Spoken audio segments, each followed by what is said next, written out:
নীরবে কান্না করতে পারে যে মানুষগুলি তারা কখনোই ঠকে না, তারা সবসময় হ্যাপি থাকে। এই পৃথিবীর অনেক মানুষ আছে যে ভিতরের কষ্টগুলি ভিতরে চাপা দিয়ে রাখে, কোনো মানুষের সাথে শেয়ার করতে পারে না, মানুষের সামনে কান্না করতে পারে না। হাসি মুখ আমরা দেখতে পাই, বাট তার ভিতরে এত বেশি কষ্ট রয়েছে, এত বেশি হতাশা রয়েছে যেটা মানুষের সামনে শেয়ার করতে পারে না। তারা যখন নীরবে কান্না করে, একাকিত্ব সময় পার করে আর আল্লাহ তাআলার দিকে মনটা ঝুঁকিয়ে দিয়ে তখন আল্লাহ তাআলার কাছে দোয়া করতে থাকে। তাদের ব্যাপারে আল্লাহ তাআলা কি বলছেন?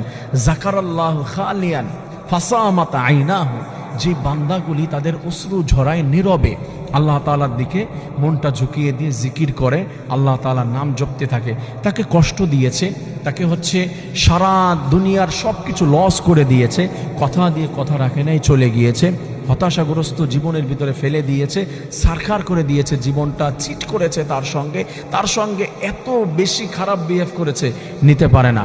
আল্লাহ তাআলা বলে, বান্দারে আমার কাছে দুটি হাত উঠিয়ে দিয়েছো আর মনে মনে তুমি কান্না করেছো, নীরবে তুমি ঠকবে না।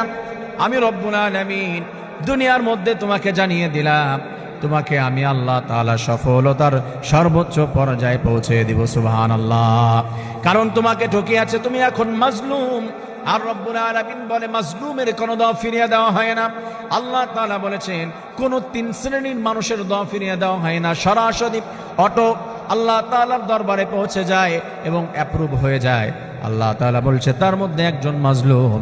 আমি আল্লাহ রব্বুল আলামিন ওই সময় আমার বান্দা যা চায় আমি রব্বুল আলামিন তাই দিয়ে বান্দাকে আমি সফল করে দেই। এরপরে হাশরের ময়দানে রব্বুল আলামিন বলেছেন তার হাবিবের মাধ্যমে, সাবাতু ইউজিল্লুহুমুল্লাহু ফি জিল্লিহি ইয়াওমা লা জিল্লা ইল্লা জিল্লুহ। শুধুমাত্র কেবলমাত্র হাশরের ময়দানে একটা ছায়া থাকবে, আর কোনো ছায়া থাকবে না।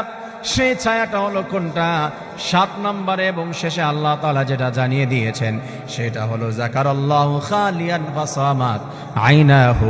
আমার যেই বান্দা নীরবে চোখের পানি ছেড়ে আমার জিকির করে কান্না করবে, আমি আল্লাহ তাআলা হাশরের ময়দানে ওই আমার আরশের নিচে আমার বান্দাকে বসার জন্য সুযোগ করে দিব। সুবহানাল্লাহ। এদেরকে দুনিয়াতেও সফল হয়ে যায়, আখিরাতেও সফল হয়ে যায়। নীরবে কান্না করা মানুষগুলি, যারা কষ্ট শেয়ার করতে পারে না, মানুষকে বলতে পারে না, আল্লাহ রাব্বুল আলামিনের কাছে বলুন। প্রিয় বোন, প্রিয় ভাই, আপনাকে বলছি, মানুষের কাছে বলার প্রয়োজন নেই।